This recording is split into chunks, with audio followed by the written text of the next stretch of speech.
We are at Advanced Cardiovascular Intervention 2009, the meeting formerly known as Advanced Angioplasty at the London Hilton Metropole.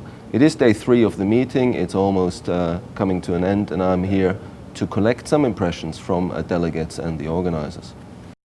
What are the impressions you bring back to California from London? Well, first of all, I'm having a great time. It's really quite a lot of fun to be at this meeting. There's a really great community of cardiologists here in this country. I made a nice connection with many people, had a lot of discussions afterwards about some of the topics.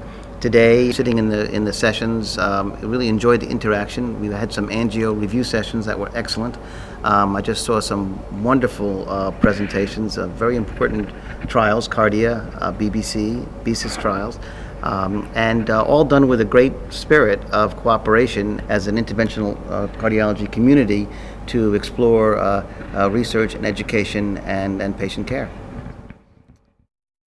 Keith, you introduced and chaired the Young Investigators Award for the first time this year. Tell me, how did the Young Investigators do? Well, I think it was a very interesting and exciting new aspect to the ACI program. We had an unexpectedly large number of very high quality scientific applicants, and it was a real privilege to be able to take part in judging that competition. And as you know, we had 3 fantastic presentations from the 3 finalists, all of who gave outstanding presentations showing very high quality research of the level that you would expect to see in any of the international scientific meetings. So I think it's great credit to BSIS and to the ACI meeting that we were able to start such a high quality research competition. And I think that increasing the profile of clinical research and scientific research within the ACI program is going to be very important and very exciting for future meetings. Dr. David Smith from Exeter, what is your impression of this year's format? Well, it's taken another big, bold step forward. We changed venue to a bigger venue, wondering whether we could cope with it. And we're filling this huge venue now with 700 or so delegates. And there was a question about live cases that agonized everyone for a long time, and now we're doing wonderful live cases. And now we have a change of name and the incorporation of all the new technologies. And it's gone incredibly well, I think. Dr. Tushar Raina, should all the trainees come to this meeting? Is it relevant? It is. Increasingly, it has become more and more trainee focused. I was particularly interested to see the Young Investigators Award this year, a session dedicated solely for trainees, and more trainees being involved in the angio reviews. So I think as it has grown, it has involved the trainees more and more. So I expect that more interventional trainees will attend this meeting in future. Fantastic. Thank you. Thank you. Dr. Ross McGeoch from Glasgow, congratulations. You have won the Young Investigators Awards. What are your feelings? Yeah, I'm delighted. I mean, from a trainee's point of view, this is a very good meeting to come to, so I've enjoyed the meeting. But it's a good achievement, I think, to have won the first Young Investigators Prize, and I would really like to thank BSIS for giving me the opportunity to present my research. This year, the name has been changed to Advanced Cardiovascular Intervention. Apart from the name, what else has changed in the program? Well, that's partly answered, of course, by the change of the name itself, because the meeting traditionally has been centred around chorioangioplasty. The need for a change of name arose because, of course, we're now doing a lot more than just treating coronary arteries.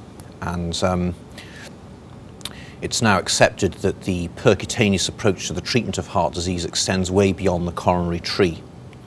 And whilst we haven't yet in the UK embraced the approach in North America and Europe, we are now adopting our techniques to the treatment of structural heart disease. And for the first time this year, we've also collaborated with our paediatric colleagues, and we anticipate that in future years there will be similar collaboration with other interested groups. Did you enjoy this meeting? Yeah, it's been absolutely fantastic, actually. It's the first time I've been able to come to the 3-day conference, and it's been really useful. What was the best part? It's been great to network with everybody from other centres, particularly in view of us going out, expanding our primary PCI service.